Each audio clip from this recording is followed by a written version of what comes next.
দুর্ঘটনায় স্বামীর মৃত্যু, আর্থিক সাহায্যের জন্য অসহায় স্ত্রীর সংবাদ সম্মেলন।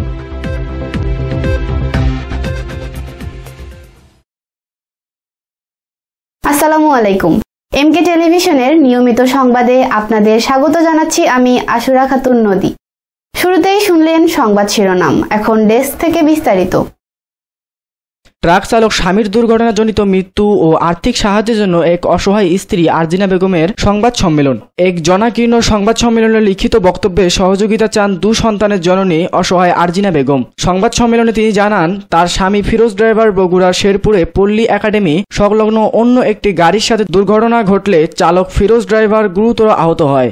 আহত ফিরোজ মিয়ার চিকিৎসা করাতে তার সোনার গহনা, গরু ও জমি বিক্রি করে 4 লক্ষাধিক টাকা ব্যয় করে স্বামীকে বাঁচানোর আপ্রাণ চেষ্টা করলেও ফিরোজ মিয়া চিকিৎসাধীন অবস্থায় মৃত্যুবরণ করেন। বর্তমানে তিনি তার 5ম শ্রেণীতে পড়ুয়া এক শিশু ছেলে ও কোলের শিশুকন্যাকে নিয়ে বাবার বাড়িতে পলাশবাড়ির বরিশাল ইউনিয়নের রামপুর গ্রামে অসহায় অবস্থায় বসবাস করছেন। আর অসহায় আরজিনা বেগমের আর্থিক সহযোগিতার জন্য মাননীয় প্রধানমন্ত্রী, ট্রাস্টি বোর্ড ও বাংলাদেশ সড়ক পরিবহন শ্রমিক ফেডারেশনের হস্তক্ষেপ কামনা করছেন।